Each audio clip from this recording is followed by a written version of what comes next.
La raclette, AOP, c'est un produit phare, hein, de la tradition valaisanne qui est vraiment, c'est un véhicule de cette tradition, ailleurs en Suisse et à l'étranger.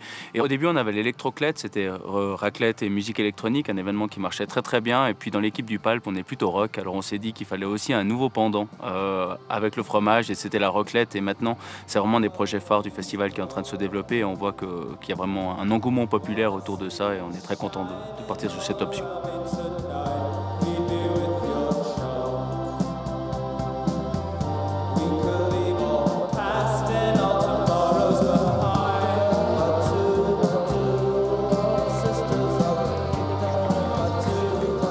Flambé à l'abricotine.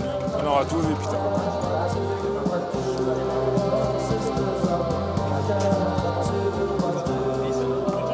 J'ai raclé pour le pape à Rome. J'ai raclé à l'Expo Universelle à Milan, en Corée du Sud à Pyeongchang lors de la cérémonie de préouverture des Jeux Olympiques. Et puis il y en a encore plein d'autres qui se profilent. À Bruxelles, à Anvers pour l'inauguration de la piste de ski indoor. Il y a plein d'événements qui demandent de mettre la raclette en avant. Alors ouais, c'est vrai que c'est très demandé. Eddie Baifar.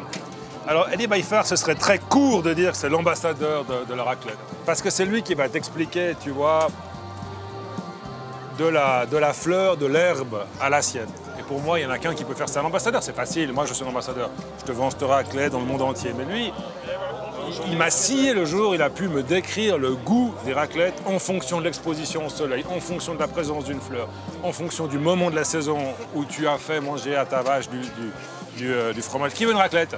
Oui. Tiens. Il y en a une flambée à la Williamine. Ouh, alors ça, c'est la flambée à la Williamine, c'est chez Eddie. C'est là, bah voilà, c'est aussi celui qui s'est flambé une raclette à la Williamine. Tu me dis quand t'es prêt pour la flambée. Je suis prêt. Alors vas-y, c'est monsieur à torse nu là. Monsieur à torse nu, Voilà. arriva. Tu me dis quand je chute à long. Je te fais une flambée. Une flambée à la Williamine.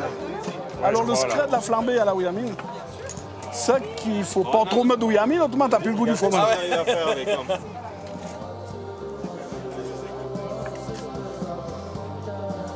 Et bon appétit mon ami. Merci monsieur.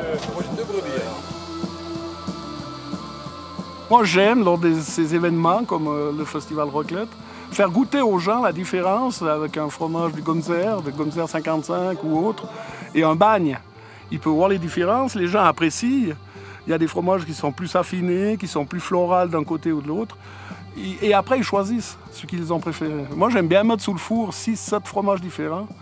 Les convives dégustent, comparent et après choisissent. Et cette raclette Voilà, ça, Bagne 1, c'est une raclette de la région. Moi, je pense que c'est l'avenir de ce pays, tu vois.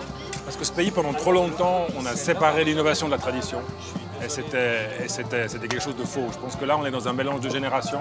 Tu as des gens qui viennent pour voir un concert de rock, des gens qui aiment la raclette. Ça se mélange. Et puis l'avenir de ce pays, il fonctionnera si le contemporain et la tradition vont ensemble. Tu vois. Donc moi, je pense que c'est juste.